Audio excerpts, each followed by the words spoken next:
When it launched in 2017, Optane memory, this little module here, was positioned as enabling SSD-like performance on a hard drive, but only for a boot drive. A significant limitation because the supported motherboards were so new that it was likely they'd already be running an SSD for their OS anyway.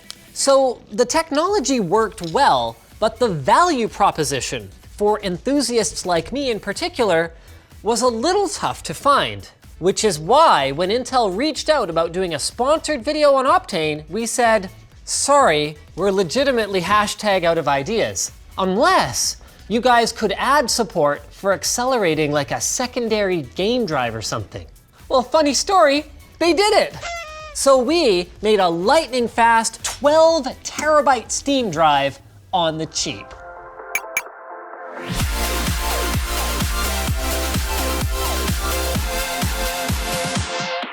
All right, so for the uninitiated, 3D XPoint is a non-volatile memory technology jointly developed by Intel and Micron. What makes it different from the NAND flash that you'd find in a typical SSD is its much higher endurance, that is how many times you can write to it, and its much lower latency, with a price that's comfortably in between RAM and NAND flash.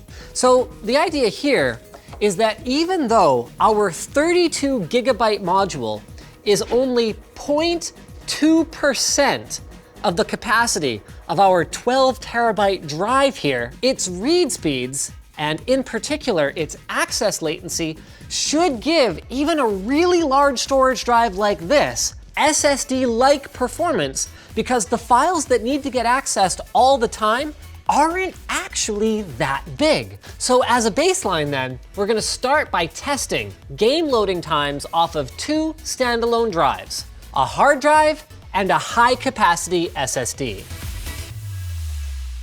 In this corner, we've got Seagate's Barracuda Pro 12 terabyte hard drive, boasting a sustained transfer rate of 250 megabytes per second and a humongous 256 megabyte cache. Man, that's like the same amount of RAM as my first PC.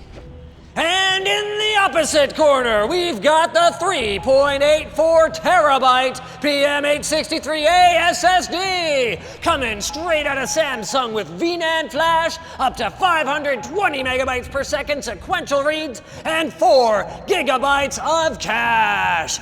It doesn't have the best dollar per gig ratio, but this is a battle of the heavyweights. Okay, sorry, I'll stop this shtick now. Before starting our tests, we picked a handful of games that would be impractical to store on a dedicated SSD, unless you're a mega baller. GTA 5, Fallout 4, Witcher 3, and Deus Ex. They all take up a ton of space. Then we maxed out the in-game graphics settings and loaded a pre-leveled save game, with a few dozen mods loaded into Skyrim to simulate a more realistic scenario for anyone who's still playing Skyrim.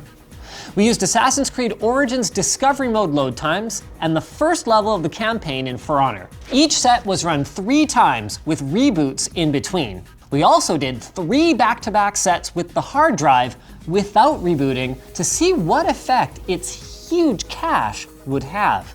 So we didn't see anything unexpected overall, but what was cool was that the large cache built right into this drive does seem to have an effect on its loading times in some of the titles, as long as the system doesn't get rebooted in between. This could be a really good sign for our Optane accelerated drive, because unlike a cache built into the drive, the data stays on it in between boots. And with the exception of Witcher 3 and For Honor, the load times of our combined solution tanked below that of a bare hard drive. But there's nothing unexpected here. Like accelerating a boot drive, it's the nature of the caching beast that before it's had a chance to analyze the data, it'll perform the same or maybe even worse. So let's give this a reboot and do it again. Interesting. So as it turns out, it only took a second run for our hard drive Optane combo to drop its loading times in every title except for Witcher 3 to the same or faster levels than a regular SSD. So we're actually gonna have to reboot one more time and see if this continues.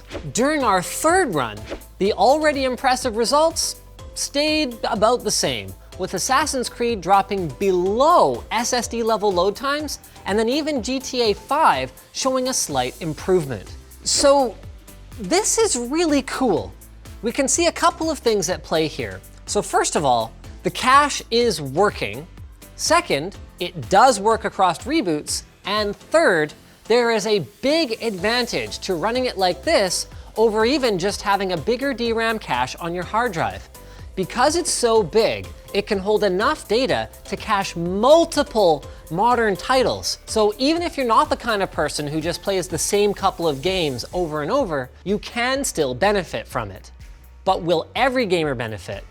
So we did a few more runs with reboots in between in order to find out. And we found some interesting things here. Some games continue to improve and actually widen their gap from a dedicated SSD, while some games don't scale at all. So, how about the value proposition then? Well, while your typical SATA SSD from a reputable brand comes in at about $300 per terabyte, a combination of a Seagate hard drive and an Optane module comes down to as low as $38 per terabyte.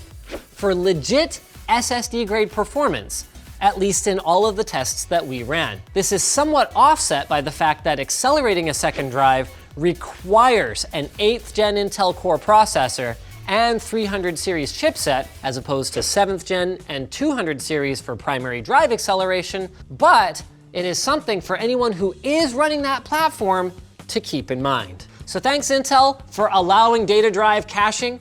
Now I can go back to the satisfying sound of hard drive clickety clicks without giving up speed.